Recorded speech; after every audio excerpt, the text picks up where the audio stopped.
Okay, so we are starting with the session now. Good evening, one and all present over here. Naidu sir, shall we start? Please, please. Okay. Uh, okay, I'm unable to. Yes, yes. Now you are visible. Okay. So good evening, one and all present over here. We have with us today Shri B.R. Naidu sir.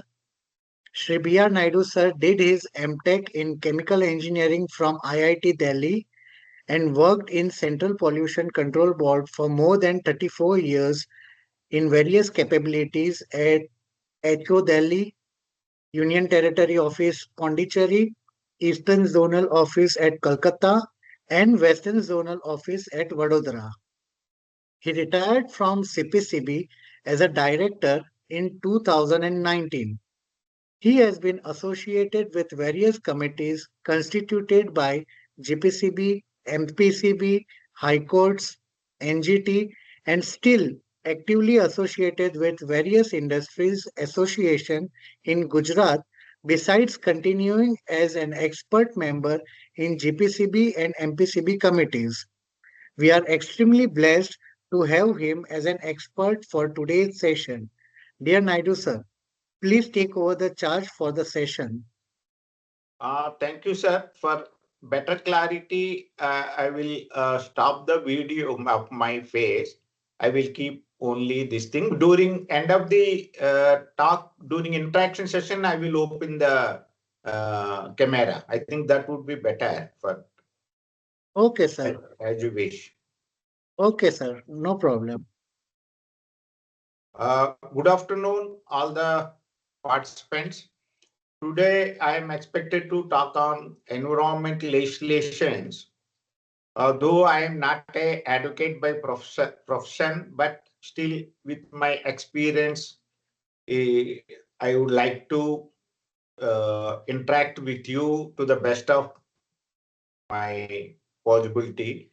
Of course, of recently there are many guidelines and amendments are coming, which I have not yet incorporated. But broadly, the context main acts are not disturbed. The subsequent things have moved. So, okay, let me see.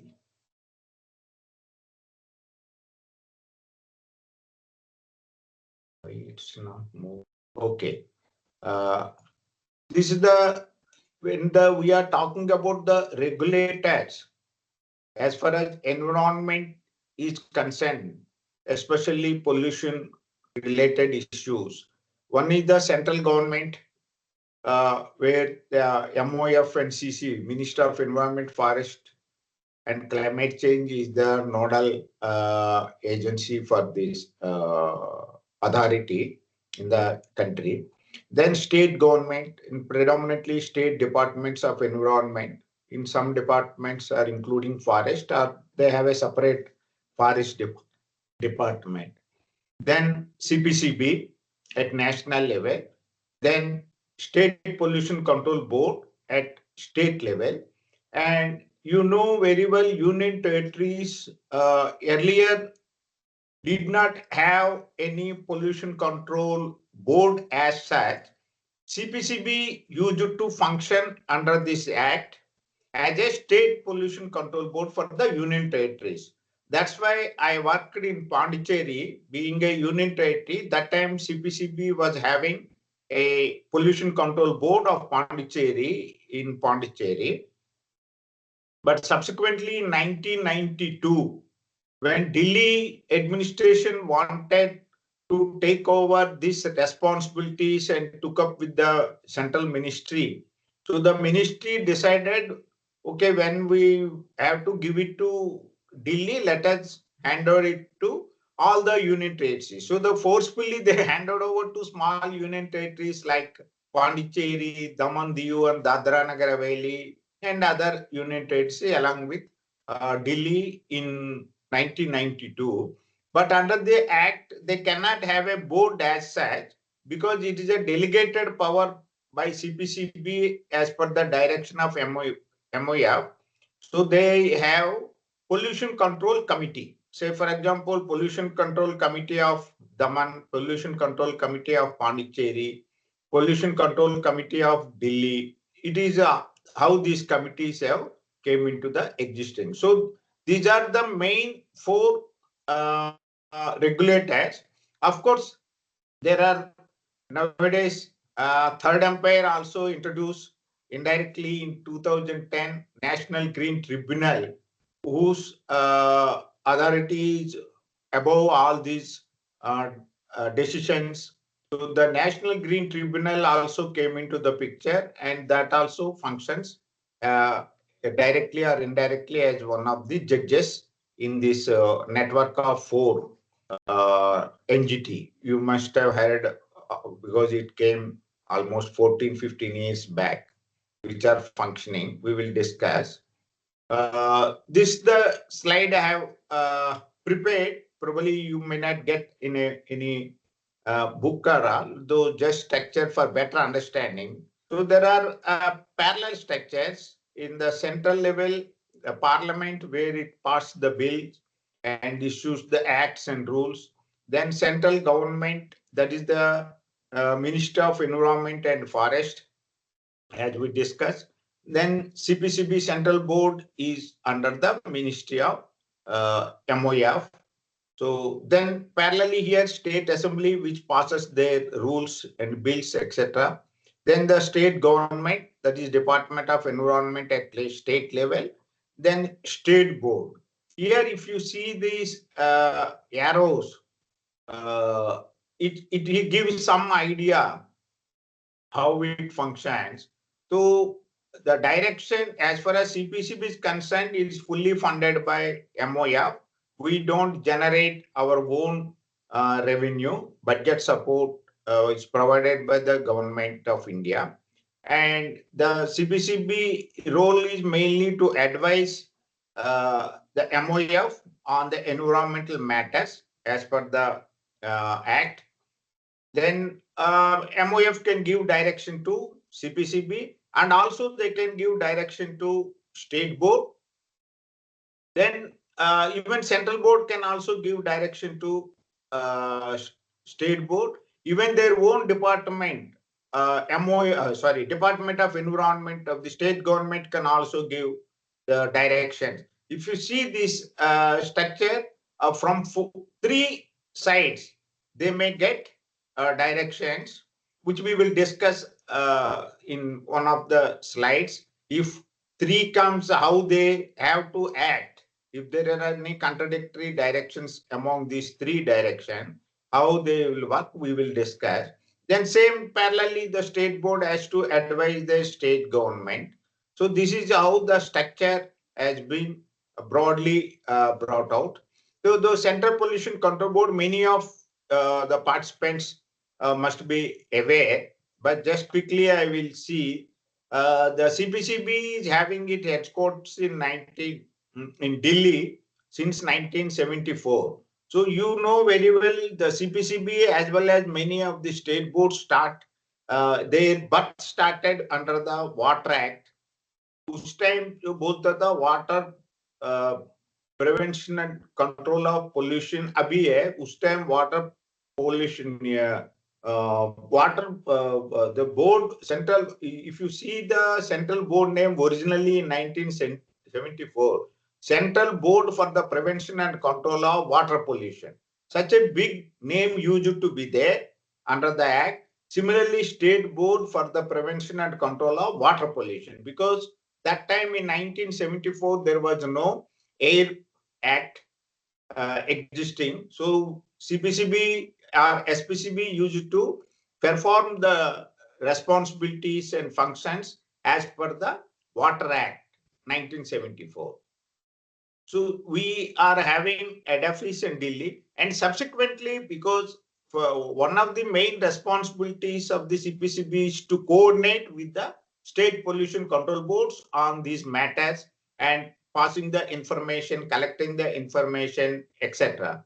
So the CPCB felt it is maybe better if we can have a zonal level or regional level officers for better coordination with the State Pollution Control Board. So subsequently, these offices have opened. First, जो black color में जो मैंने reflect किया, that they were the original offices, and subsequently in 2019, the three more offices which are shown in green color, the RD Pune, RD means Regional Directorate. Earlier we used to call it a JADVO, Zonal Office, but later it has been renamed as a Regional Directorate. So, for example, Calcutta Regional Directorate, where I worked for about 14 years in Calcutta, we coordinate with the states of mostly eastern region like Bihar, Jharkhand, Orissa, West Bengal, and UT, Andaman Nicobar.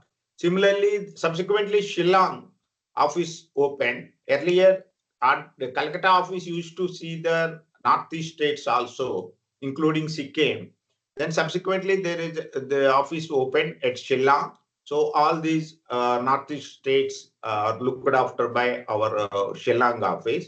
Then Lucknow office used to coordinate all these things. When once Chandigarh is started, then this Lucknow looks after UP, Uttaranchal, and Delhi also. Then JK, Punjab, HP, Haryana looked after by Chandigarh. Then similarly, Bangalore used to coordinate all these southern states, but after opening Chennai office, then Bangalore looks after Karnataka, Goa, Kerala, and UT of Lakshadweep. And Chennai office, I think AP, Telangana, Tamil Nadu, UT of Pondicherry. Then similarly, Bhopal is for Madhya Pradesh, Chhattisgarh, and Rajasthan. These three states are looked after by our Bhopal office. Then earlier, Vadodara used to look after Gujarat, Maharashtra, and UTs of Daman, Daman Diu, and Dadra Nagar Haveli. But now, once the RD Pune office is open, so the Maharashtra is looked after by our Pune office. This is how the structure broadly created at CPCB Delhi.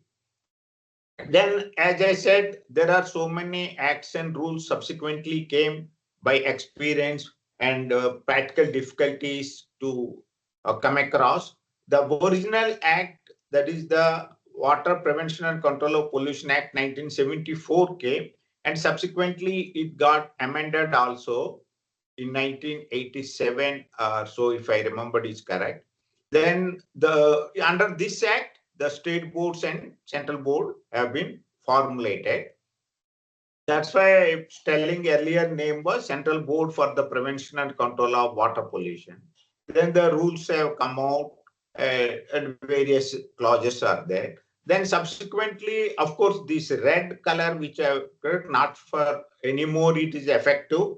The Water Cess Act, it came in 1977 with mainly three objectives, but incidentally, after the GST came into existence, this separate cess collection has been abolished by the government of India. So the Water Cess Act is no more existing. But for knowledge, I was keeping this. This cess act was mainly kept on to collect the revenue resources for the functioning of the pollution control boards.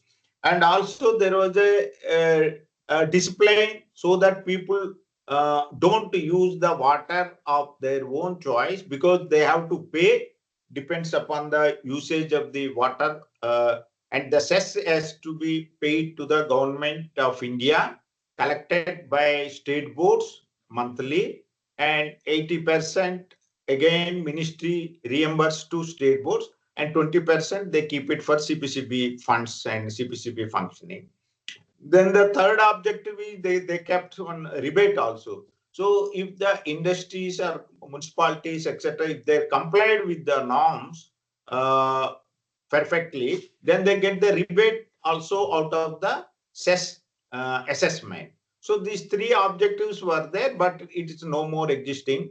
It's scrapped practically. Then air pollution realization has come, not only water. So the Air Prevention and Control of Pollution Act 1981 also came into the existing in 81. That time the government thought instead of having a separate executive agency to perform the functions of the Air Act, let the existing already under Water Act जो है उनको ये काम देने का decide करके, so they have changed the name, simplified, because now air is also involved. Instead of Central Board for the Prevention and Control of Water Pollution, they now made it a Central Pollution Control Board. Same as State Pollution Control Board, maybe Gujarat Pollution Control Board, yeah, Maharashtra Pollution Control Board, like that. They simplified the names under the Air Act 1981. Then, in spite of having these two acts effectively, but after the Bhopal gas tragedy in 1982, I suppose, they found it difficult to interpret and take cognizance of the incident, either under the Water Act and the Air Act. The many clauses, especially it was not much thought about the solid related waste like hazardous waste and all under these two acts. So besides other things, though the Environment Protection Act has been came out by the Parliament in 1986, this beauty of the act, even so far, it was not amended as such, not even once, because the reason is being, that's why we sometimes we call just like that umbrella act. See why this is umbrella act? It can accommodate any need-based rules and regulation, because the central government is fully empowered by the parliament to take any measures, any rules and regulations to bring out if a situation is needed. So under the EP Act, there are so many rules and regulations have come up,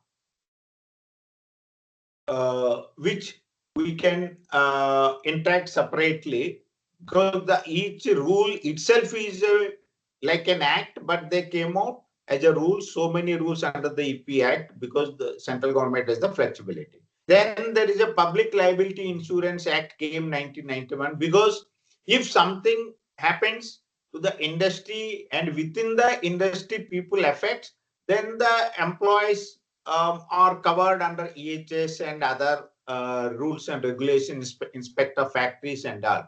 But if that impact goes against the surrounding people, then there is no public pool money to which they can compensate the surrounding people.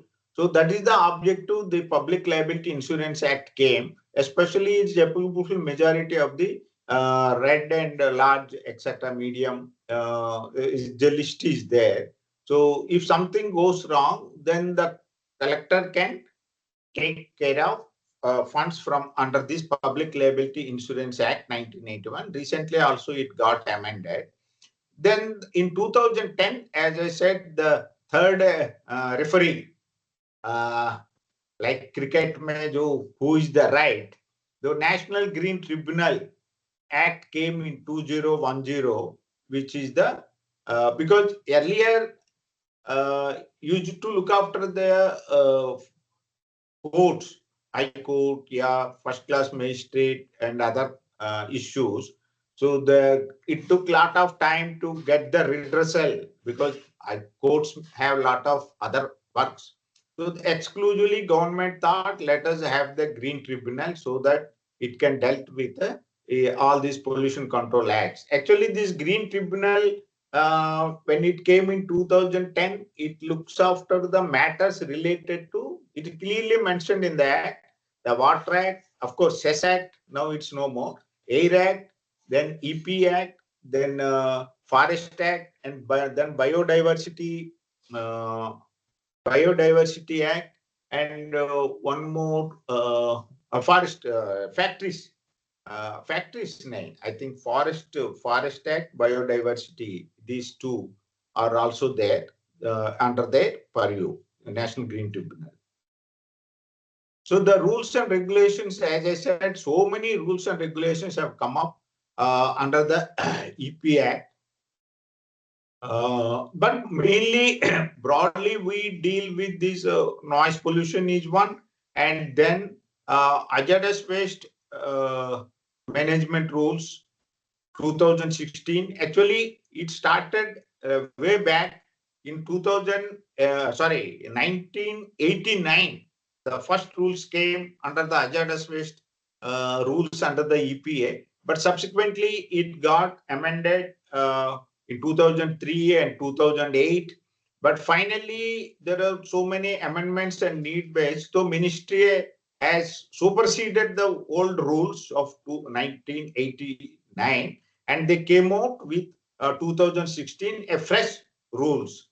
Otherwise, it's not a fresh as such. It was there since 1989. Similarly, biomedical waste rules also came in 2016.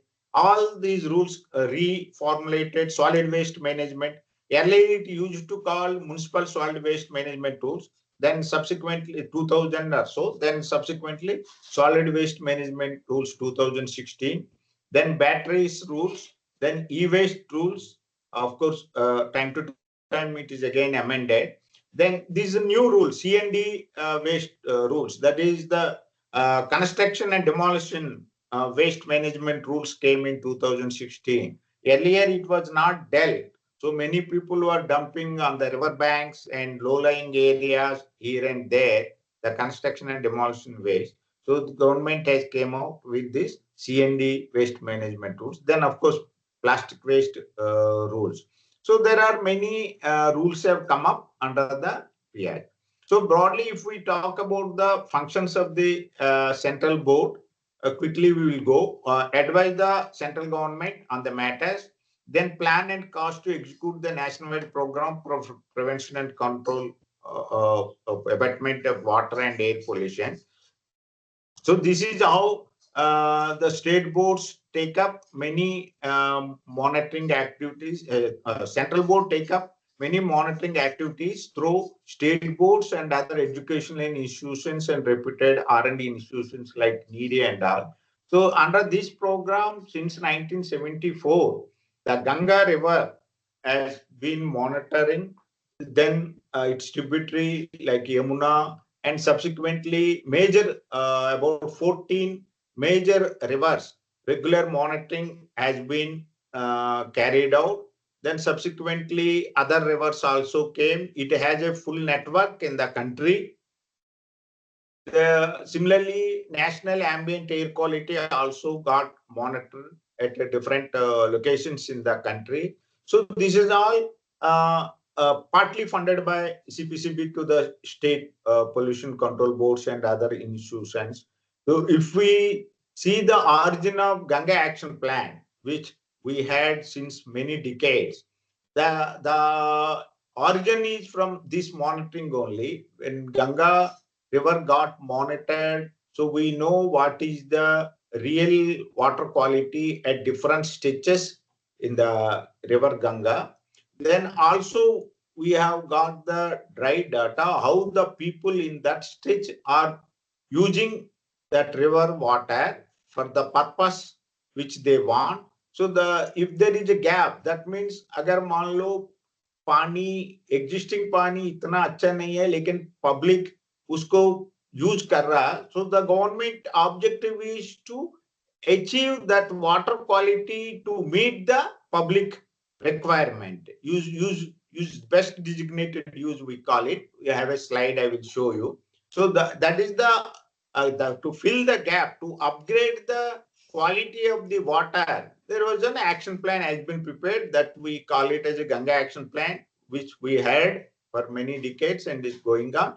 Similarly, Kaveri action plan, then Yamuna action plan, Krishna action plan. There are many action plans have been formulated, but for want of funds, all have not started implemented, unlike Ganga action plan. So this is the how the origin of this action plan came from CPCB activities since 1974. Then coordinate the activities of the state boards, as I said, that is the one of the functions. That's why the regional offices or zonal offices have been established to nearer to the states for better coordination. Then plan and organize training of persons engaged in programs on the CPCB also conduct organize through reputed institutes, specialized institutes, training programs. Of course, not for the public, but for the state pollution control boards officials, technical officials. Earlier, it used to be in abroad also, but now the bilateral programs are not much going on. But within the country, every year CPCB has the training calendar. The state boards nominate the officials, especially newly recruited people, so that they can get acquainted with the latest developments and rules and regulations, etc. Then organized through mass media, comprehensive mass awareness. You do have the mass awareness programs like Ganga Mela and other places to make the people aware about the impact and health issues. Then another one, collect, compile, and publish technical data. This was the major what CPCB carries. Earlier, this document, it comes in a document form, all these information, which was very useful for the students as well as consultants to refer these books, because the CPCB collect and compile the data from state pollution control boards, and it also get R&D studies through reputed institutions and specialized topics. But nowadays, because that time when it comes as a document form, it was taking at least 2 years to see the day of the light. So later, now the document form has been stopped. Now it is an online form. I mean, soft copies are coming quickly. The data is available at CPCB site. Then dissemination information matters related to water and pollution. Lay down and modify annual. So this is how the CPCB comes out with the standards, water quality standards broadly, air quality standards, noise standards, etc. notified under this Water Act. Then perform such other functions as may be prescribed by the government of India. So this is how I was talking about the Ganga action plan, the 1974 stage of water quality. The best designated use criteria, that time it was defined as a 5 criteria, class A, B, C, D, E. So, and the limited parameters were that time is prescribed, like what should be the total call form and pH and DO and BOD. So, say for example, class A is drinking water source without conventional treatment, but after disinfection. This is the precious water quality. Disinfection is needed, but no treatment as such other than disinfection is needed. That is the precious quality of the water body stage. And then outdoor bathing, that is for B. Say for example, dissolved oxygen should be 6 or more, whereas in the bathing it can be 5 or more.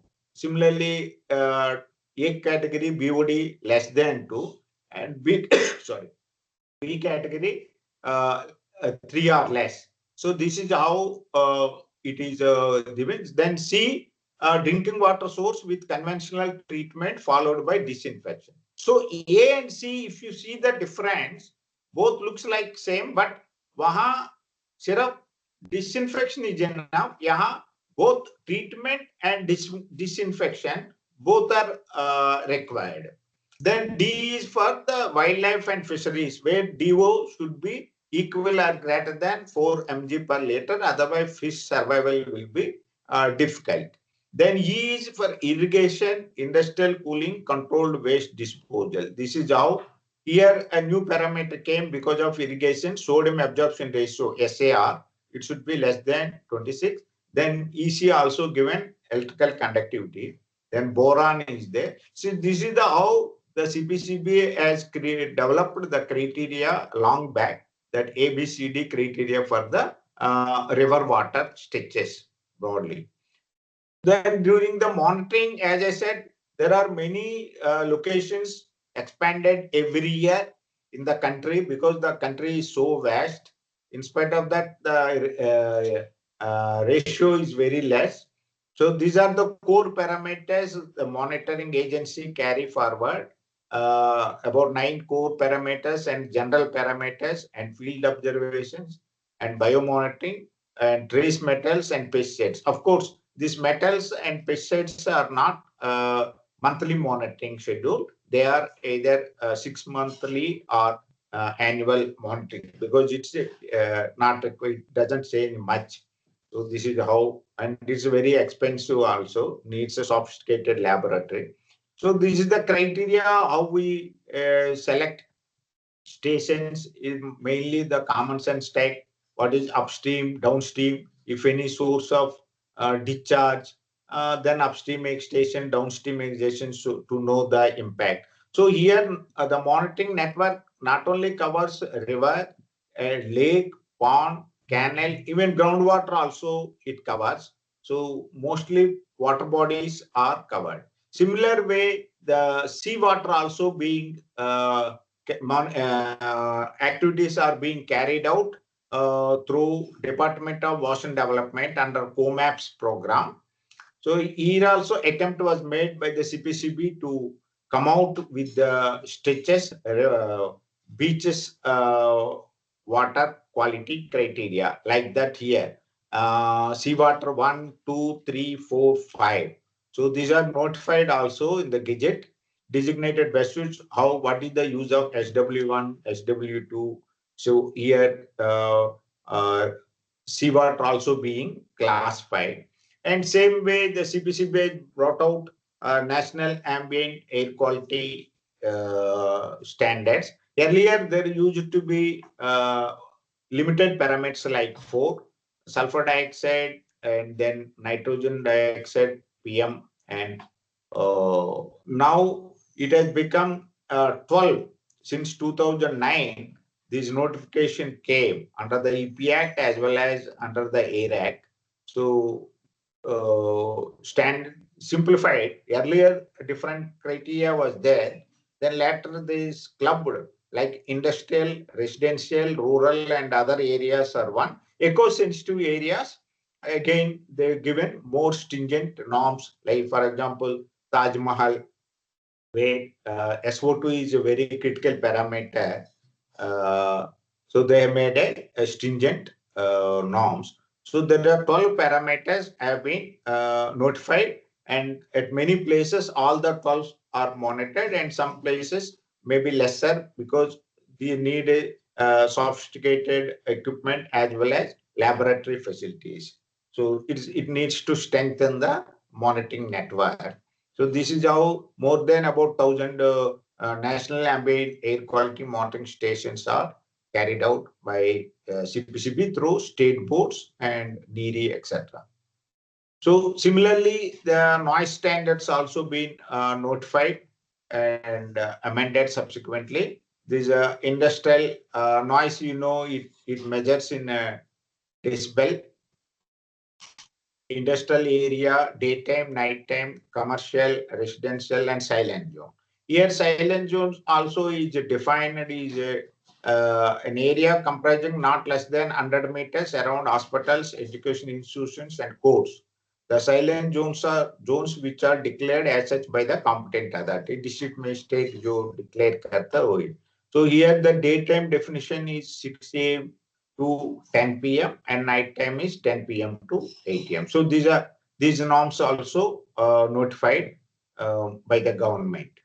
So similar way, there are functions of the state board to advise the state board and all. But important function here, which generally CPCB doesn't have, like trade effluents lay down in consultation with the central board and having regard to the standards for the quality of air laid down by the central board, standards for emission of air pollutants into the atmosphere from industrial plants and automobiles are for the discharges.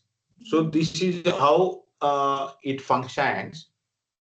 Uh, and another important which CPCB doesn't have, this is the granting consent to polluter under the Water and Air Acts, and authorization to facilities for disposal of hazardous waste, biomedical waste under the respective rules of EPA. So, under the Consent Act, under the Water Consent, under the Water Act and Air Act, if industry has to be established, first they have to take consent to establish, and if it falls in under the EIA notification, it is also required to take up uh, EC clearance. That is a separate issue, but mainly the consent is taken under the Water Act and Air Act, which CPCB doesn't issue any consent under these two acts, especially now. Earlier, we used to issue in Union Territory offices being a state board, but otherwise, this is a predominantly prerogative of the state boards. So now we are talking about the minimal national standards, MINAS, which MOF comes out with industry specific standards. Actually, there are two types: industry specific standards and location specific standards. The industry specific standards are we normally CPCB came out minimal national standards. That is this much कम से कम achieve होना चाहिए. Industry specific like distillery norms are notified in the Gazette by MOF. Similarly, refineries, similarly, cement plant, similarly, thermal plants. So this is the industry specific immaterial, whether it is located at any place in the country. Say, for example, in Ganga, if it is located at Rishikesh, they should have been with liberal standards because Ganga is having the potential to take care, dilute that much. Whereas in near Bengal, by the time Ganga got contaminated, it cannot dilute to that extent. So the norms should be different. But incidentally, administrative point of view and regulatory point of view is difficult. So the government of India maintain only one this thing industry specific standard only. However, the location specific also SPCB can make it more stringent. Depends upon the location of industry and its discharge.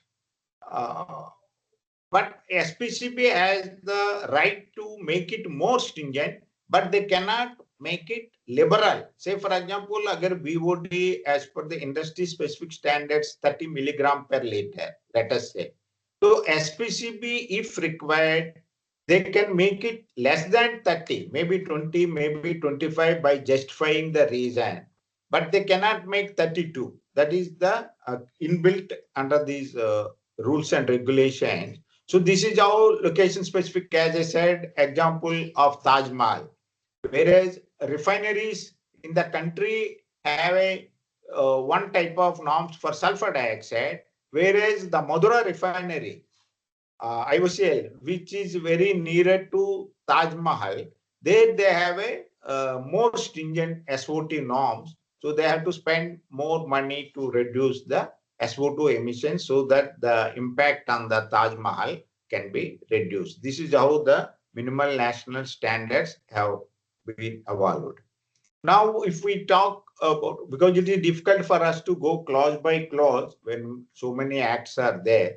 So there are a few important sections I would like to mention. This is the power to give direction under section 18. You might have seen the arrows in that one of my slides. Algorithm type मैंने बनाया.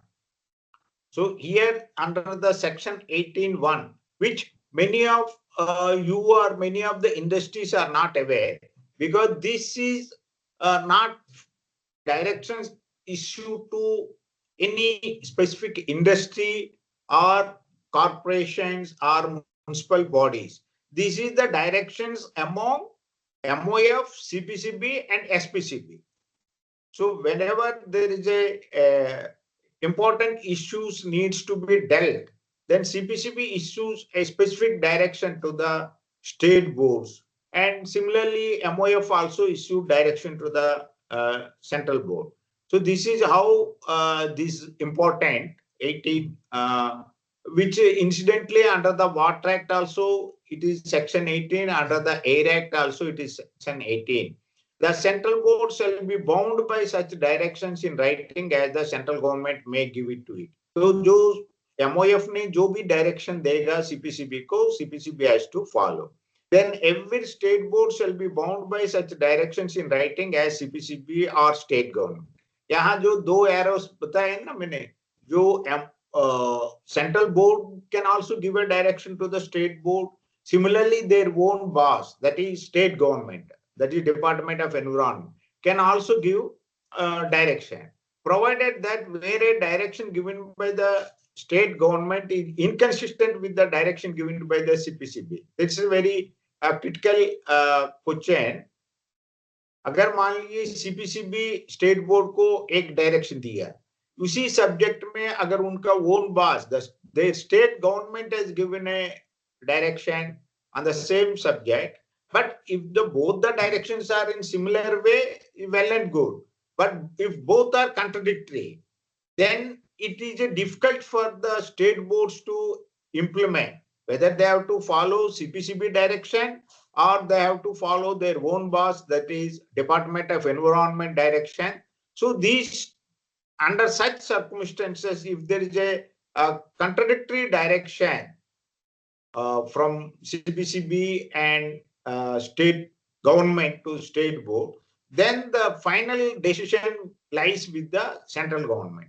Central government ये दोनों directions को ध्यान में रखते हुए whatever decision they take, it is by default it is bound to follow all the three, that is central board, state government, and state board has to follow. So wherever such contradictory directions came into the picture.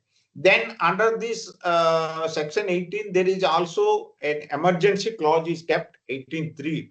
So here, अगर कोई state board a particular area में या entire state में अगर वो अपना performance बराबर नहीं कर रहा, अपना डिफॉल्ट हो रहा, then the central government can issue a direction that the central board can take over the state board in a particular area where SPCB failed to do so and perform the functions of the state board. Such a emergency clause has been incorporated, even thought of it in 1974 Act itself.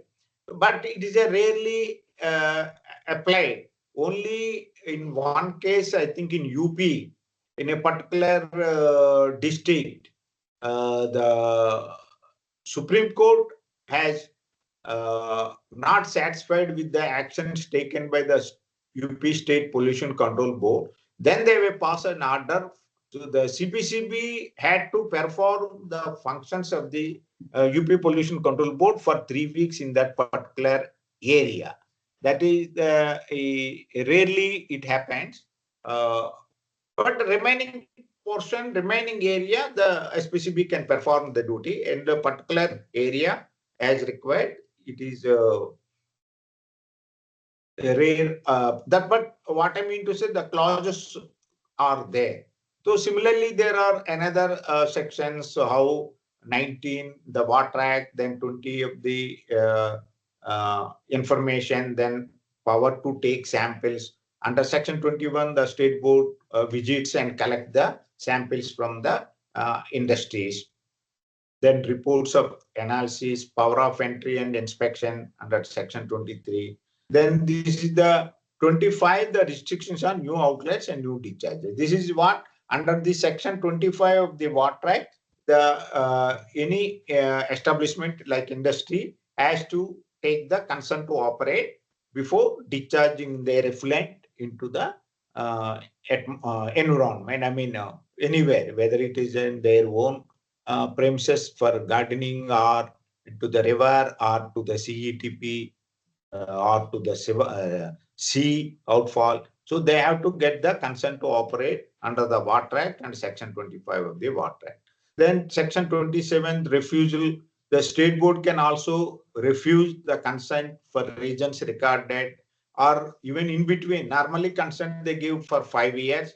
In some cases, 7 years also. But in between, if they found the industry is violating grossly the consent norms, it can also withdraw the consent issued under Section 25. Then 28 section for appeal. So if there any order passed by the SPCB are not satisfied by the industries, they can appeal within 30 days to the appellate authority, which they, but now that not much effectively working after National Green Tribunal came. So the people can approach NGT against the orders passed by the any of these regulatories, whether it may be MOF or it may be CPCB or SPCB. So NGT can pass the orders accordingly. Then this is another important clause which most of the industries are aware and they receive also. So this earlier, this 33 used to be there, 33 in original 1974 Act.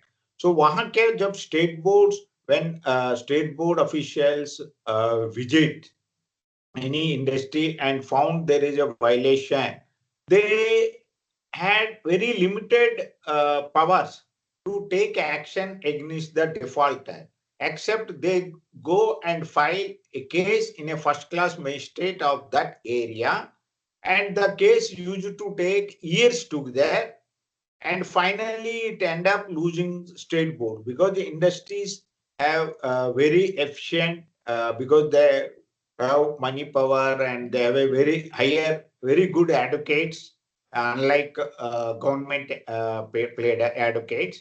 So most of the time it was difficult for the state boards to win the case, and also difficult for the officers because in every hearing he is supposed to attend the officer who filed the case because it comes under criminal case. So there were a lot of difficulties in enforcement. Then subsequently, Government of India realized all these difficulties. It is not effectively implemented these acts. So they came out with a very good uh,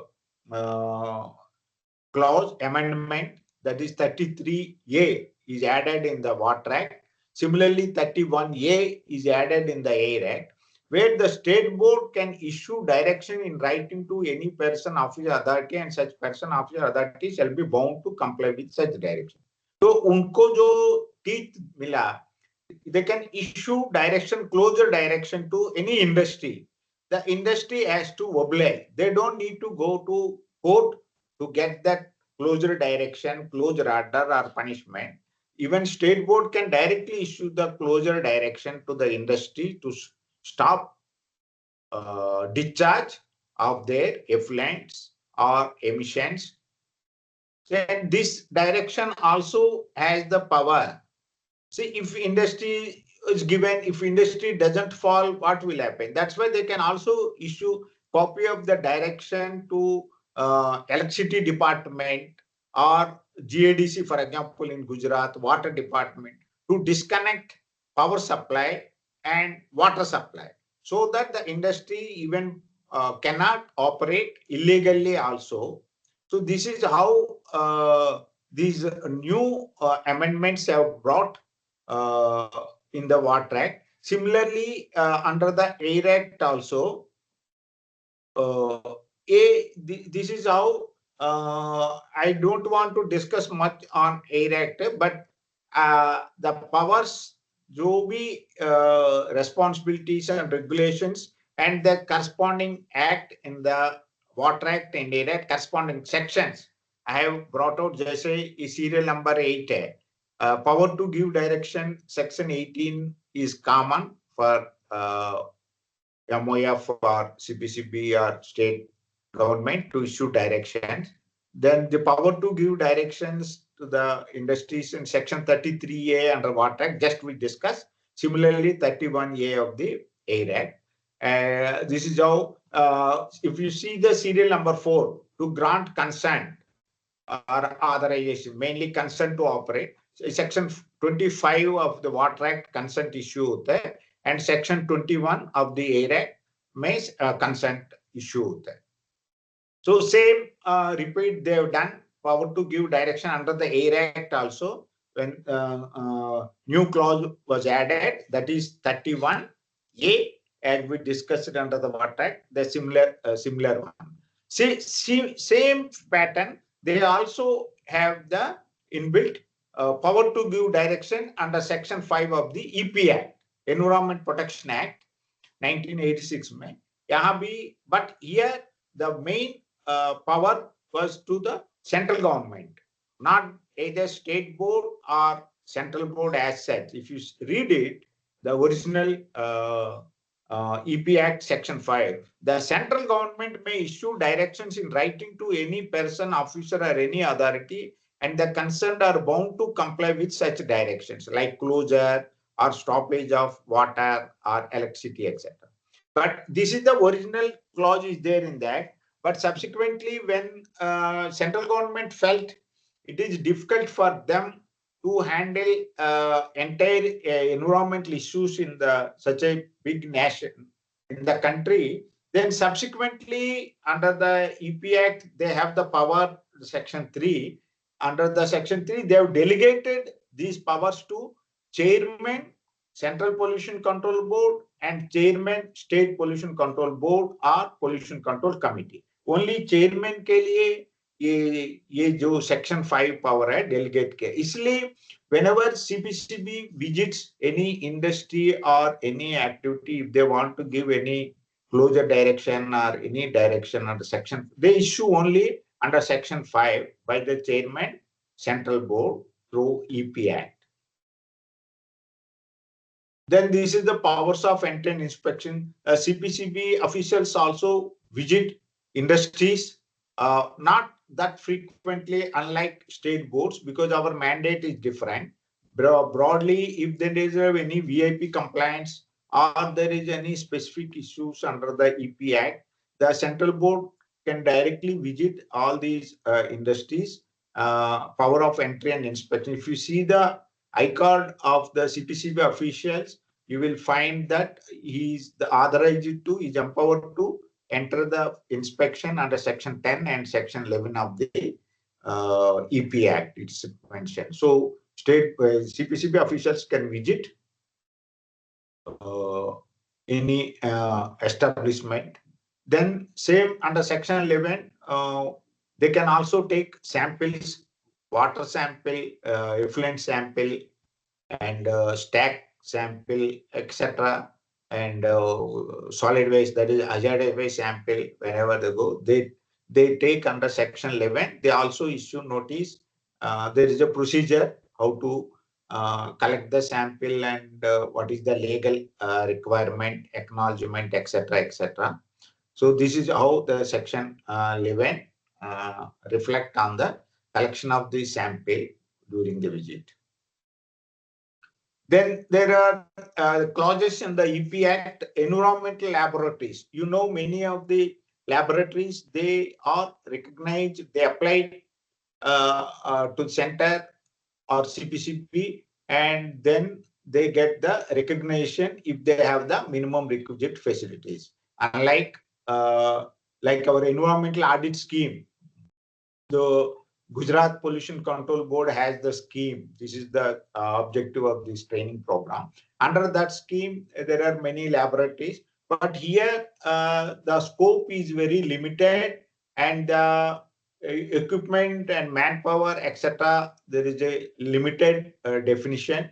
No need of any sophisticated instrument as of now, like GC, AAS, etc., under this environmental audit scheme of the state board. Whereas in the central, this MOF recognized laboratory has to have a mandatory many of the equipment, and they should have a capabilities to monitor some of the parameters which otherwise state level may not require. So these are the similarly the NABL another thing that is a separate issue. There you have the scope to select the number of parameters which you want accreditation. But here in the MOF you don't have choice. The minimum requisite facilities and minimum parameters analysis you should have the capabilities including the qualification and all, like next slide we will see. Government analyst is called under the EPA. So that's why if you see a very few laboratories are capable to establish and get the MIF clearance. Like in Gujarat, there are a few laboratories are there. Though environmental audit scheme, there are so many laboratories are there, but under the MOF recognized laboratories are very few because it needs a lot of expenditure and more calibration, etc., etc. The finance is important.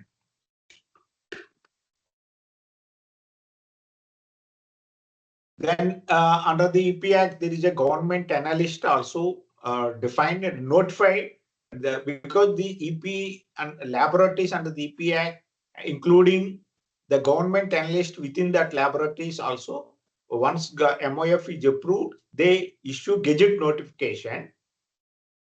This laboratory, normally this approval for 5 years, then it can be renewed after subsequent application and all.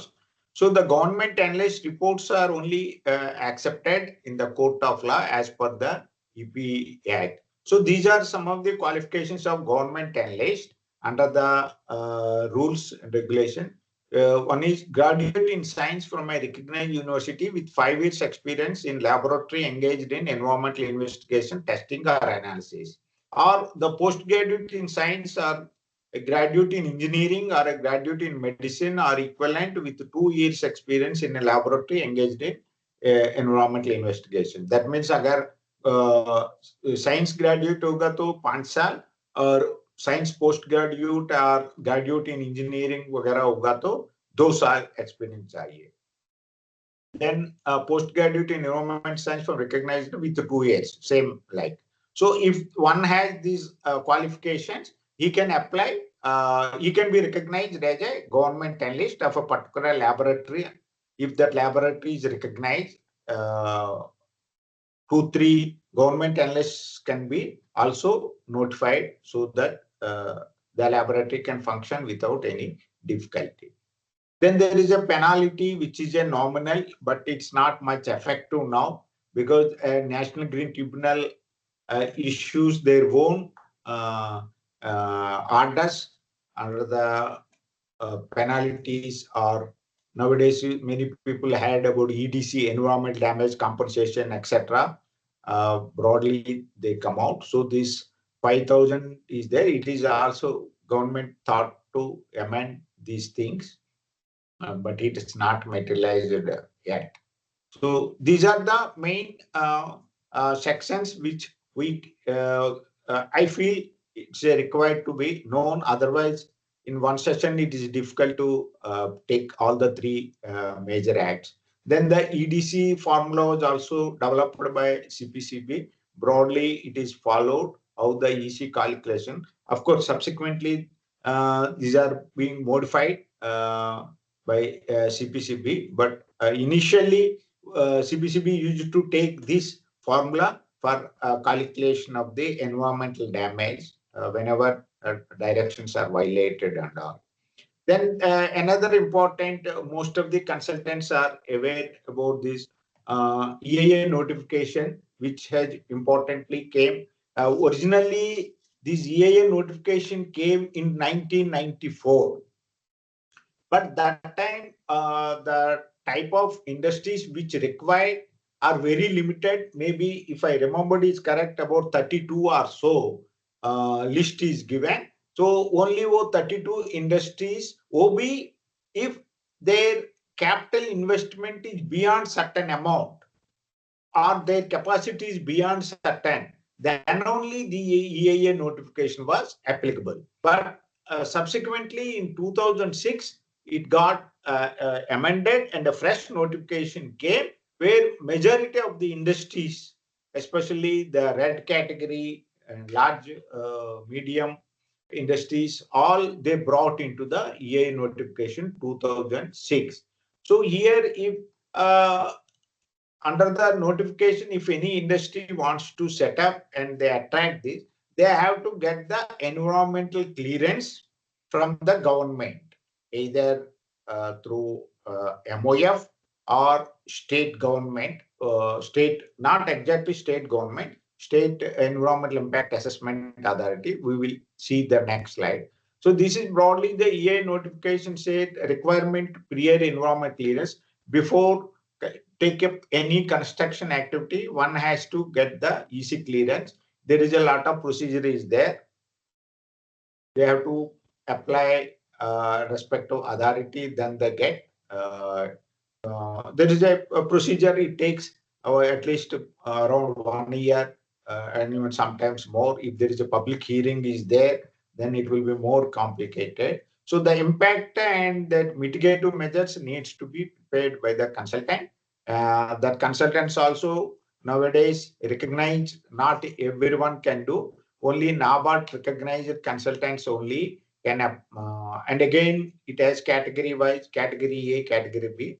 They can take up this preparation of EIA report for discussion, and then EC committees will be examined. We will discuss on that. So here, later subsequently, there was a little relaxation has come, especially for expansion and modernization, because every time if they have to go to the EC, EIA notification under EC committees, it takes a lot of time. So the government of India has given some relaxation. We used to call it a product mix, where the state boards are empowered to amend their consent and all without amending the EC with certain checks and balances. We will discuss in the next slide. So this is how definition, purpose, summary of EIA. This we don't need so much.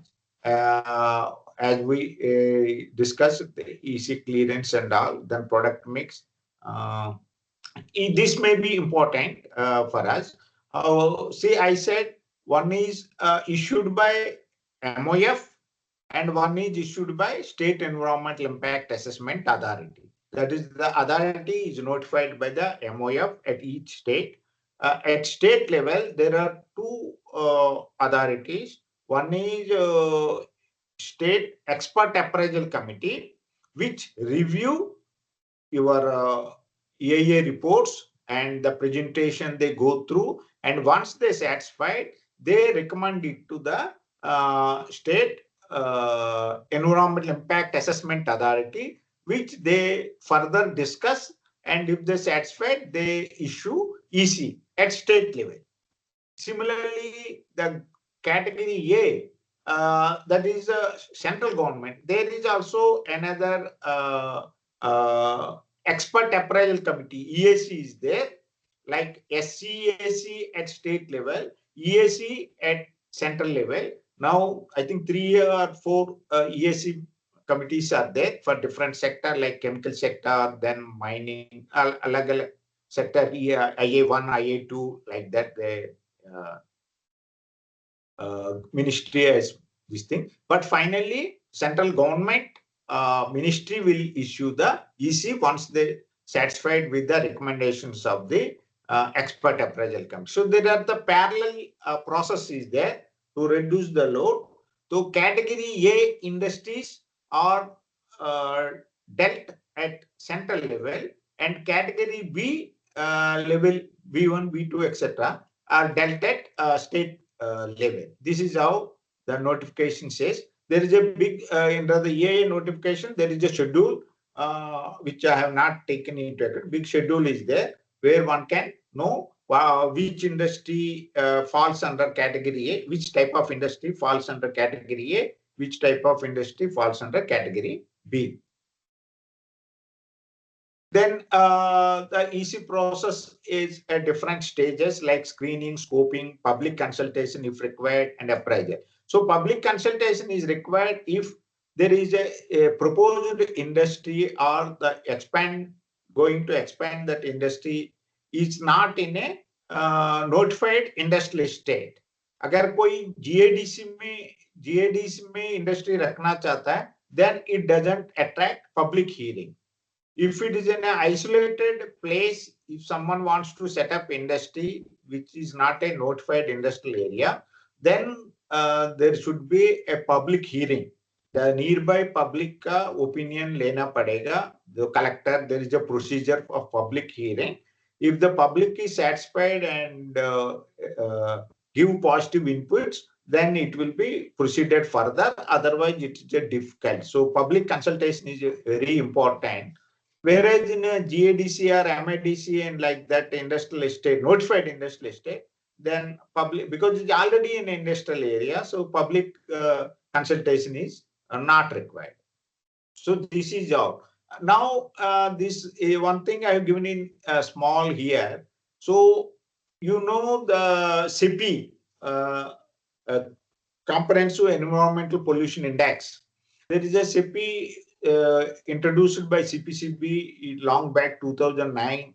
So that is recently in 18. I think they got it further monitoring and all. So they have declared critical polluted area or sensitive polluted area.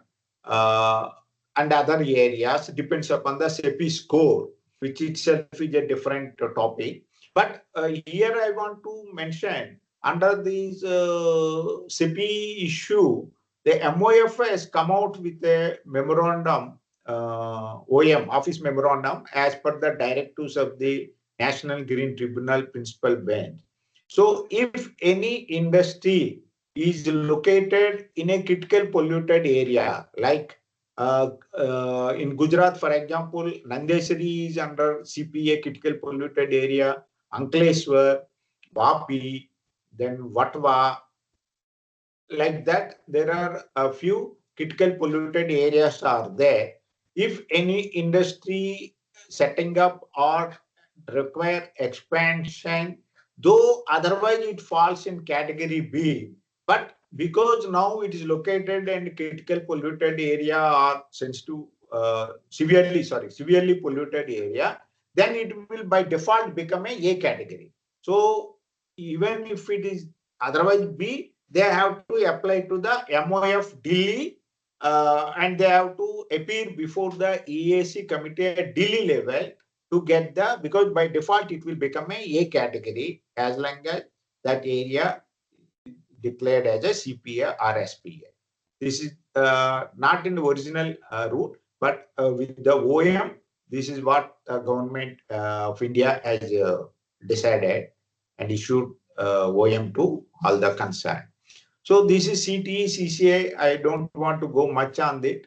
This is a consent to establish and CCA is consolidated consent and authorization. That means earlier what they used to be long back, consent to operate under the Water Act separately used to issue, consent to operate under the Air Act separately issue, and the authorization under hazardous waste management rules under the EP Act used to issue separately. So the industry and the regulatories like SPCBs are spending a lot of time in the duplicity of the work and time and money and all. So subsequently, it has been combined and make a single CCA, which has a 3 sections, but एक ही बार application भी आ सकता है and consent CCA can be issued. Earlier, it used to call C2O consent to operate. Now, because all the three is clubbed in some states, they call it as a CCA also. So without CCA, one cannot operate and discharge their effluent or emissions. And without consent to establish, one should not start their construction activity and all. Same as EC clearance. Without EC clearance, if it's applicable, they cannot do it. But now the government recently came out, if someone is having EC or applied for EC with taking the views of SPCB, they can avoid CTE. So there no need to take CTE. Once EC came, and one can start their activities, but the consent to operate, that is CCA, needs to be uh, obtained. This is the latest developments. In initial, at the moment, ministry is trying to do many revolutionary steps to make it more simplified and easy of doing business. It is ongoing. Some notifications have come up recently, and some are on the pipeline. This is what how the this thing. So this is what the consent to establish. Earlier days we used to call as a NOC, no objection certificate from the state board to set up uh, or establish any industry. Then once established, before operation, uh, they have to apply for the consent to operate or CCA. This is how this. Then product mix, as I was telling, a shortcut method MOF has given. So for each and every stage, they don't need to go for amendment of the environmental clearance. With some checks and balance, it can be done. Say, for example, what the industry should have a previous environment clearance. एक बार EC होना चाहिए, तभी ये scheme उनको फायदामंद होगा, applicable होगा. So once if somebody has EC, and if they want some modifications in products, new products to be added, old products to be deleted, and similarly process changes and raw material changes than what they applied at EC. So this we call it as a product mix. So under these circumstances, they don't need to go for EC clearance amendment. They can approach consent SPCB, then SPCB can examine, and इसका सबसे important checks and balance है, the pollution load which was earlier given should not be increased by changing these products, etc., method, technology or raw material chain. The major concern is जो पहले जो pollution load जितना आपको permit किया, within that pollution load, you can change the products, replace the products, कम कर सकता है, ज़्यादा कर सकता है, subject to the total pollution load should be same. This is one important clause. Then the category should not be changed by changing these products and all. And earlier that will mean B1 to A category agar ho raha by any reason, then because of this production, then this product mix cannot be done by state board level. They have to go for EC amendment. Then online analyzers is a mandatory. That is another requirement. So, and the earlier of the product mix, the total quantity of the products which were given in EC should be same. But subsequently in 2021 amendment of this notification, even one can go for higher products also quantity, subject they have to justify that in spite of increasing products by some products and reducing some, the total quantity may be more, but the pollution load remains the same. This is where the magic is important. The consultant will work out and he has to submit NIPL. There is no increase in pollution load certificate. This is what, who can issue NIPL certificate.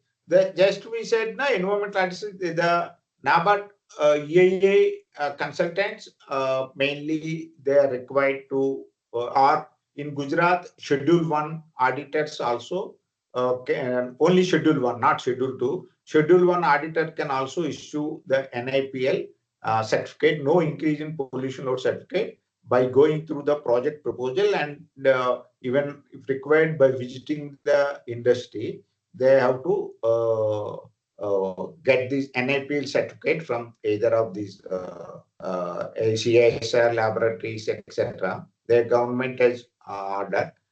They can submit the along with the application to submit to MOF and Parvesh portal, and after the acknowledgement also they have to submit to the state boards. So like that, it is going on at the state level. So reduce the burden of EC amendment, because as I said, EC amendment requires a lot of time taken, especially if it is out of the estate, industrial estate, notified industrial estate. Again, it will be very tough job for public consultation and all.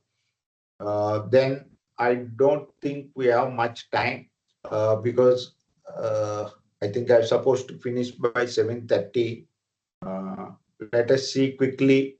As I said, the hazardous waste rules in 1989, then subsequently 2008, and the latest is 2016. So under these hazardous waste rules, which are very important, especially the states like Gujarat, Maharashtra, Tamil Nadu, Telangana, where large quantity and large type of various hazardous waste generates, because we are predominantly chemical sectors dominated in these states. So chemical sectors, various new products, various masses comes out. So there is a different schedules are given. Schedule 1 in this notification, 38 sectors are identified with 128 types of hazardous waste. Then Schedule 2, concentration based. Schedule 3, mainly for import or export. Then Schedule 4 for common recyclers like metals, non-ferrous metals, etc. So this, let us keep this. So this is another important of the occupier, the industrial occupier responsibilities. I don't think we have. So the industry apply under Form 1 and get the authorization, which is clubbed with the C2O. That's why now it's made as a CCA, consolidated consent and authorization. So as I said, then the issue. This is important clause, because many people are industries are struggling and worried about the Rule 9 of this authorization. Because if one wants to utilize hazardous waste for recycle purpose, reprocessing purpose, then they have to get authorization under Rule 9. So this instantly, the earlier state board since 2016 ka pehle, state boards can issue these authorization. But in 2016, there was a clause brought out in the rules by MOR. So the state boards can issue authorization to handle, to utilize the particular waste only if SOP or guidelines are made available. Who will make available, that is CPCB. So this created the time gap and issues to the industries, because new chemicals are coming out, new molecules are coming out, new type of hazardous waste is coming, A to B used, A to C used, like that, different combination, permutation combination. So there are many industries are struggling because CPCB is unable to cope up to come out with the various SOPs for each and every category. So there are issues, but broadly under this Rule 9, SPCBs can authorize the industries to utilize a particular waste if there is an SOP or guidelines issued by CPCB are made available. Agar nahi to, if there is a lengthy procedure, industry has to apply for the CPCB, then CPCB carry trial run along with the SPCB. There is a lengthy procedure, then they came out with the SOP. But the beauty is, once SOP for a particular waste to particular product brought out, it can be utilized by any state boards in the entire country. Though it is made in a, for example एक गुजरात एक industry में trial run करके SOP बनाया, अगर similar procedure all over India में कहाँ भी है, ये एसओपी काम पे आएगा. This is the major this thing. So until and unless these SOPs are made, the industry cannot come out. This is a very important and struggling issue by the industries are making lot of representations to give some interim relief wherever SOPs are not made available yet, they can give it. So here the generator waste, अगर मेरा factory में waste generate होता, I cannot give it to anyone. I should give it to the person who is having authorization under Rule 9, permission from the state boards. उन्हीं को मैं दे सकता है. Otherwise, I am also defaulter. Both the parties will become a defaulter. As a user also, as a generator also. So this is the mainly to regulate illegal disposal, illegal handling of the hazardous waste. You know, many people discharge here and there. That was the objective. Then there is a TSDF. So this is what the last option. अगर कोई waste generate कर रहा, अगर कोई utility नहीं हो रहा, तो then it has to put it into the TSDF site, either for landfill or for incineration. Then co-processing also came into. There are various steps which I don't want to. This is a very important management hierarchy preferable. So what is the main hierarchy? Waste minimization is the first option, best option. If you cannot minimize, then as far as possible, reuse or recycle. If still not feasible, then go for co-processing, which is newly added as a authorized system in 2016 notification. The co-processing is mainly two types: one as a raw material, one as a fuel by cement plants predominantly. So the waste is having a lot of calorific value sometimes. So that can be used as a fuel along with the coal by cement plants in their kiln, which is lot of benefits. And sometimes it can also, like gypsum, they can use as a raw material for making cement from the clinker. So co-processing can be utilized in two ways: as a fuel, as a raw material resource. Then the fourth option is incineration, because incineration you hardly get any return out of it except destruction of the waste. So co-processing is higher than option than incinerator. Last is no option, then you have to put it into the landfill site, because getting land for landfill site is nowadays is a very Hercules job, because public don't allow the public hearing and all. So this is a separate issue. So the preferable option is waste minimization. The least option is landfill.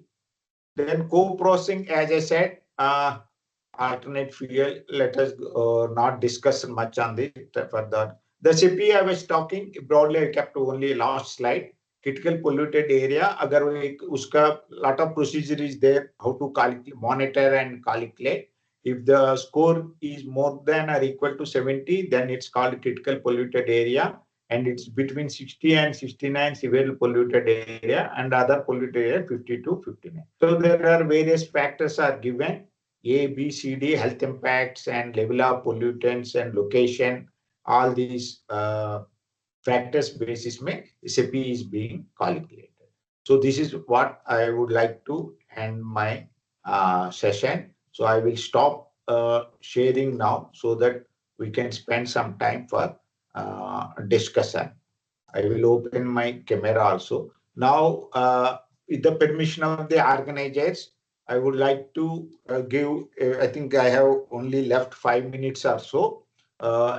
So if any interaction, I will be more than happy to interact to the best of my knowledge. Now Yes, the sir. session is open for discussion, please. Yes, first of all, sir, thank you so much for enlightening us with this all rules and regulations, legislations. There are few questions, so we will take them one by one. First of all, I will like to invite Abhay Nagle sir. Abhay Nagle sir, can you please unmute yourself and ask the question?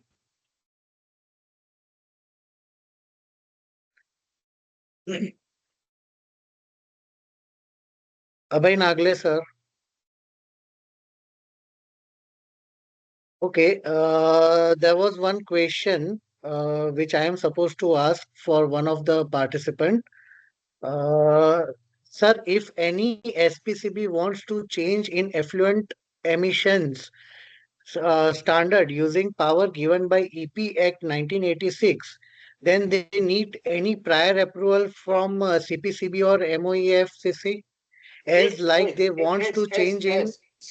If they want to make a stringent, then probably they don't need to get any permission, but they have to record the reasons for making stringent. But if they cannot give any liberal norms under this, because whatever, especially under the Air Act, the state boards can come out with the norms in consultation with the CPCB.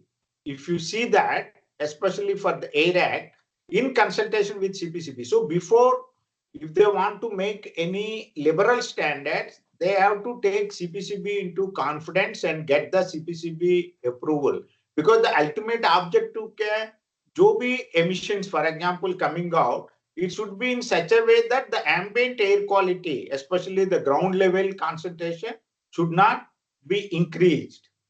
So it is a inbuilt. They can make stringent by simply recording. For that, they don't need to take the anyone's approval like MOF, CPCB, etc. But if they want So to even relax, then there is a tough.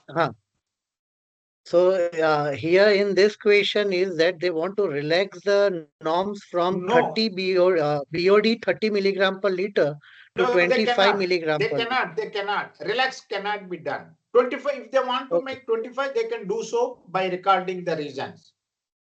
okay, okay. अगर मान लो कोई discharge जिस river में जा रहा है, कहाँ जा रहा है, वहां ऑलरेडी पोल्यूटेड है, सो दे कैन मेक 20 या 25 जो भी है, but it should be less Mhm. Than 30. It cannot be more than 30. Okay. एक जो यूपी केस में बोल रहा ना, जो ऑफ द रिकॉर्ड में बता रहा हूँ, जो सुप्रीम कोर्ट में जो हुआ, हाँ, बीओडी 32 आया and the state board has ignored and allowed them to operate. The Supreme Court took that figures only into the picture. जब नेशनल हाँ, हाँ, नॉर्म में आपका कंसेंट में 30 दिया, हाउ डिड यू अलाउ 32? बस इसी से 32. चालू हो गए इश्यू. They बराबर. go only figure naturally. Right. The next question is from I think Damodar Prajapati. Can you? someone raised a hand. Yes, Damodar. yes, Damodar Prajapati. Please unmute yourself and ask the question. Sir मेरा 2-3 question था. हाँ. Sir, जो SCL आता है अपना spent SCL, अगर कोई vendor है जो स्टोर करना चाहता है या फिर रीसेल करना चाहता है, तो उसके लिए कोई लीगल रिक्वायरमेंट है? Yes, very much. Storage के लिए vendor, see, you are not supposed to give it to vendors. It is a clearly mentioned. You can give it to only authorized user. He can reuse, he can reprocess. Vendors को आपको नहीं देना, क्योंकि vendors किसको दे रहा, you have no control over it. पहले illegally वही जा रहा था भाई. आप तो जानता है, like this HCL is going in a negative amount. आपका टैंकर में लेंगे तो आप टैंकर के साथ मेरे को पैसे भी देने वाला हो. You know that. Disposal is a major concern. That's why all these regulations have come. You should give it to only the authorized, even industry. Forget about the vendor. You know, I am really using your waste in one of my products. You are very well aware. It is fact also. But until and unless I have the permission under Rule 9 from the state boards to utilize the spent HCl, आप मेरे को नहीं दे सकते. Okay. You understood? But sir, वो form 9 जो होता है उसको दे सकते हैं? फॉर्म 9 नहीं, हाँ, जो ऑथराइजेशन जिसको फॉर्म 9 नहीं है, वो रूल 9 में जो ऑथराइजेशन यस, लेता है ना स्टेट बोर्ड से, उसको ओके दे सकता है, उसको दे सकता है, okay not only in Gujarat, anywhere in the country.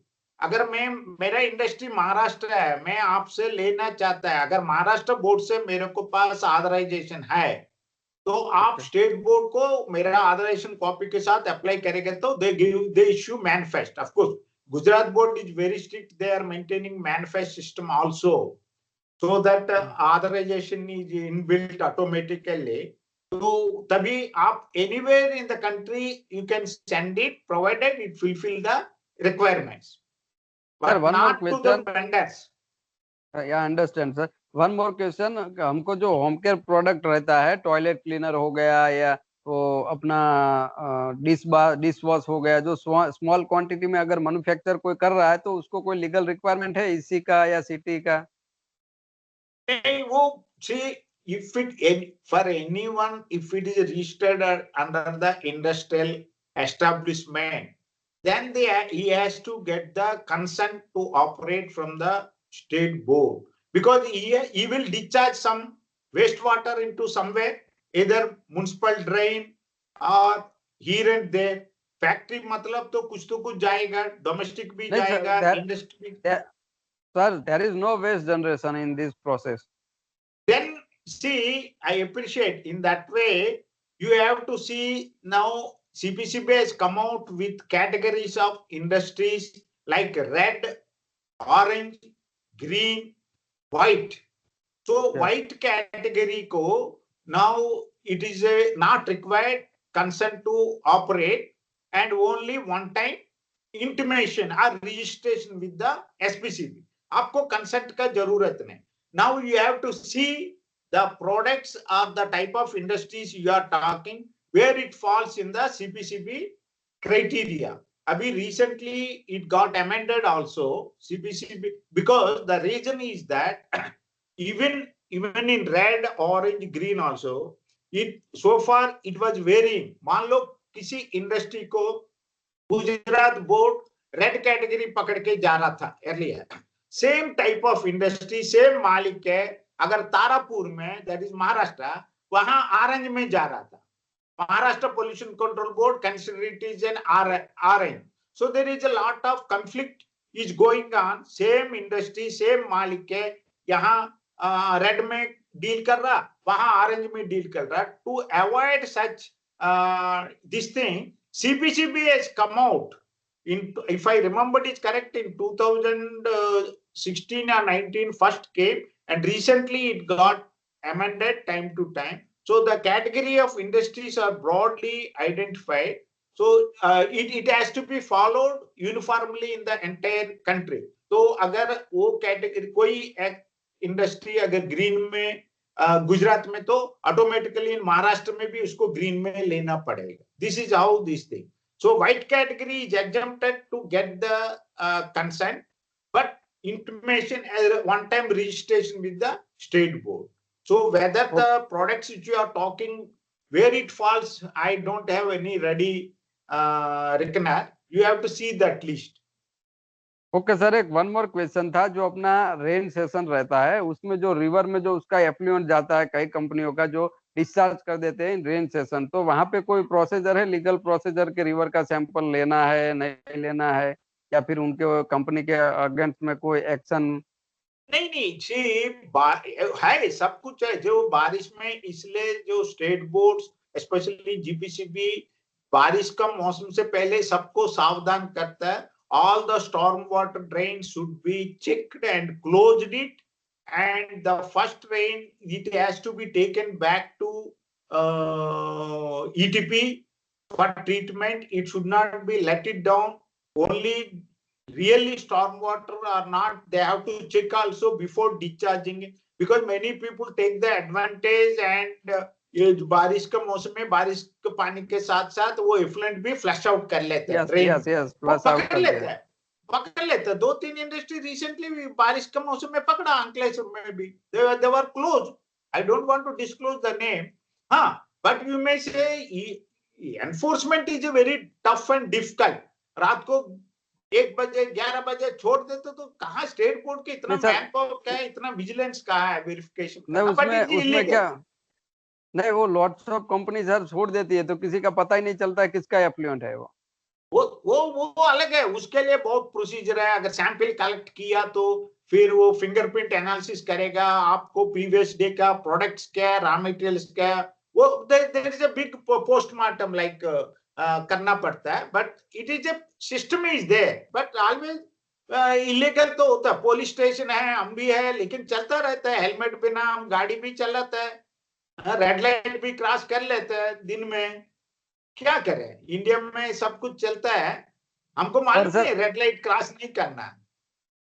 पर सर जो वहां उसकी वजह से जो लेड कंटामिनेशन होता है तो उसका जो ग्राउंड वाटर है उसका कोई एनालिसिस का प्रोसीजर है, या फिर पब्लिक को वो हाईलाइट करते हैं कि भाई यहाँ पे ग्राउंड पे इतना पॉल्यूशन हुआ है और इस टाइप का केमिकल ग्राउंड में पाया जा रहा है? हाँ, उसके लिए भी अलग प्रोसीजर है। जो there are lot of ground water contamination is there, solid. एक जमाने में क्या था, किसी को इवन इंसिडेंटली अनफॉर्चुनेटली जो रेगुलेटरी अथॉरिटीज को भी मालूम नहीं whether it is hazardous waste और नॉट। जब सॉलिड वेस्ट बोलते हैं, वो बोलता है आपका लैंडफिल, आपका लो लेइंग एरिया में डंप कर देता था। वो पुराना जमाने की बात कर रहा हूँ। Yes sir. तो अभी उसका इफेक्ट आ रहा है। जितना dye and dye intermediate industries है, वो आसपास अगर आप ग्राउंड वाटर देखोगे अभी भी कल रहा है, क्योंकि उस हाँ। जमाने में ना इंडस्ट्री को पता था, ना पोल्यूशन कंट्रोल बोर्ड को पता था। वो अपना प्लांट के अंदर लो लेइंग एरिया में डंप कर देते थे। ग्रेजुअली पूरा ग्राउंड वाटर कंटेमिनेशन होके वो अभी भी बहुत जगह में, जैसे बड़ौदा में जो पादरा एरिया में, अभी भी बहुत जगह में बोर बोर ऑन करने से शुरू में थम्स अप कोको कोला आता है, आफ्टर यही some sir. Time it become change. वो तो हो गए, उसके लिए there are regulations are going on, remediation steps etc is going on now, it's a procedure। Because ये एक दिन में, अगर आप 5 दिन में पोल्यूट करेंगे तो वो 5 दिन में रेक्टिफाई नहीं कर सकते, आपको 5 साल लगेगा। सही है सर। Okay, तो Alok Gupta. Hello, sir. Good evening. First of all, I want to say thank you, sir, for enlightening with such a wonderful presentation. And uh, under your presentation, I gone through all the like legal act and law. I have three questions and one request. First question regarding environmental impact assessment notification 2006. I have just like in a simple way, I'm asking what is the criteria? Yeah, which company need to take the environmental compliance? My second question is that what is the legal rule for transboundary movement under the Hazardous Waste Management Rule 2016? And third question is that he, how about you discussing about critical area, polluted area, and about a score also more than 70 is polluted area. Then who is giving the score and who is responsible for doing the scoring like that? And my fourth request is that kindly share this PPT with the Mr. Taylor sir, so that we can take advantage and we can learn too much more uh, before so that again we can go through that presentation. All the Thank you, sir. materials would be Over shared, to you. not to worry. All the materials would be shared at the end Then of Over FPT. to Yes. your first question, I have not attached the list for want of time. There, if you go through the EA notification 2006 in Google, you will get the notification there. The schedule 1 is there within the notification attachment. The schedule 1 clearly gives what is category A, what is category B or B1, and subsequently there are a few OM office memorandums came by experience. Ministry issues time to time for clarification. Normally the consultants keep track of it. You and I may not have the track of it, but broadly, many industries, say for example, I will say cement plants, refineries, distilleries, all these, a simple example, like that, the big list is there, they require to take the EC. Is it clear? Your first clear, sir. question, is it answered? Then what is your second question? Yes, What is the legal compliance for the transboundary movement under the Acha, hazardous see, waste management rules of IBC? first of all, transboundary movement means from one country to other country and vice versa. Not from Gujarat to Maharashtra or Gujarat to Rajasthan. It is not called as a transboundary. Many people misunderstood. Transboundary means मेरे state से दूसरा state जाना नहीं है. Yes, Under yes. these That is the same hazardous waste what rule, I was getting. it is clearly says the import and export. That is what transboundary movement. If you go through the rules of the hazardous waste 2016, there is schedule 3 is there, part A, part B, part C, part D. उसमें लिखा what waste can be exported, what are the waste can be imported, and the requirements for import and export क्या clearances लेना है वो सब लिखा हुआ, which I could not cover. But transboundary, you make it clear, it is not between the states, it is between the countries.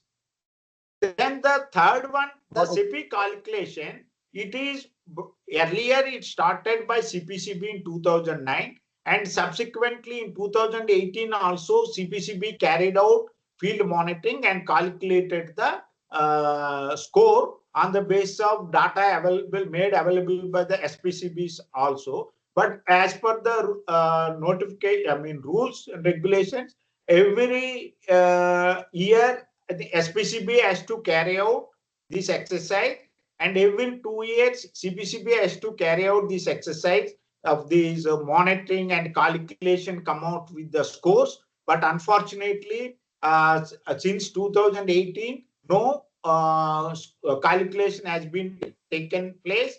That's why the GCCI and all, they are approaching MOF to do the needful, because it's stuck. CPA is stuck, SPA is stuck. Though many steps have been taken by the industries associations, subsequently it is not taken into account. So this is the how your third question. Okay. I hope, Alok, your queries have been resolved. This is the last question Right, we will sir. be Right. taking for this session. Abhay Nagle, sir, kindly unmute yourself and you can ask the question. Yeah, very two small, very question. This thing. One is when we talk about the existing pollution load, is it measured on yearly basis or monthly basis or daily basis? How is it measured? No. Existing pollution load with reference to EC. See, environment clearance, you might, because not day-to-day pollution load, it is a difficult, because you might have taken 100 products, the EC, and you have calculated, say, for example, 100 kg per day of BOD or COD, let us say, for the sake. That is what the pollution load says. But day to day, you may be having less than that, because you may not be producing all the 100 with the applied capacity. So you have taken EC for keeping the future growth and other things into it. So the baseline of the pollution load is on the base of EC. But sometimes what happens when we do, sometimes EC में clarity नहीं है, pollution load they may not give, especially old ECs में hazardous waste का वगैरह वो नहीं देता था उस जमाने में. So we take, if the EC का figure नहीं मिल रहा तो environment clearance figure, we take consent. क्योंकि आप सिमिलरली कंसेंट में भी आप लेते हैं इतना प्रोडक्ट है और इतना पोल्यूशन लोड है. That means pollution load means आपका जो मान लो बीओडी 30 है, आपका जो एफ्लुएंट का लिमिट है, you can not discharge more than 10 KLD, तो वो मल्टीप्लाई करके वो पोल्यूशन लोड आ जाएगा. वो फिगर पकड़ के हम लोग जाता है. Because I am fortunately involved in this committee in Maharashtra Pollution Control Board even now also in the product mix committee. So we take these two steps as a base pollution load level. Thank you very much, sir. With the restriction of time, I will restrict myself to only one question. Thank you. Welcome, sir. Thank you. Okay, thank you so much, sir, Naidu sir, for enlightening us with your knowledge. मैं ज़्यादा time दे लिया लगता है. No problem, sir. No problem. Next session का Next problem session होगा. Parik sir का ही है. अच्छा. Parik sir has already joined the meeting. Okay. Parik sir, can you please unmute Dr. yourself Taylor, and can we give Dr. Hiral, can Yes, you give 5 minutes break? yes, the participants can take a 2 minutes bio break. Till then, Parik sir, can you please unmute yourself and turn your camera on so that we can start establishing your screen sharing. So Parik sir? may I leave it, sir? Yes, Good sir. evening. Yes, Yes, sir. sir. Good evening. Sir, it's Good really evening, sir. informative Yes. session. It was Okay. really Thank you. informative session. You Thank are Thank you so able much, to sir. hear me? Yes, sir. Parik sir, you are Thank you audible. very much, sir. Thank you. Okay. Namaskar, Parik साहब. हाँ, नमस्कार sir, नमस्कार. Good evening, Okay. sir. Good evening, Parik sir. Good evening. Sir આપણે બે મિનિટનો break આપ્યો છે. 2 મિનિટમાં હા. આપણે સ્ટાર્ટ કરીએ. ત્યાં સુધીમાં સ્લાઇડો ગોઠવી દઈશું આપણે? હા, સ્લાઇડ તમે ચાલુ કરી શકો. હા. Screen sharing. અને ક્યાં સુધી લેવાનું છે? 9:30 કે 9? 9. આપણે ક્યાં કરવાનું? 8 એટલે 9:30 સુધીમાં પતાવી દઈએ. અહીંયા ને? 1.5 hours છે. એટલે 1.5 Okay. hour નો તમે લેક્ચર લઈ લો અને 10 મિનિટ આપણે આના માટે રાખીશું, ક્વેશ્ચન આન્સર્સ માટે. Okay. અહીંયા?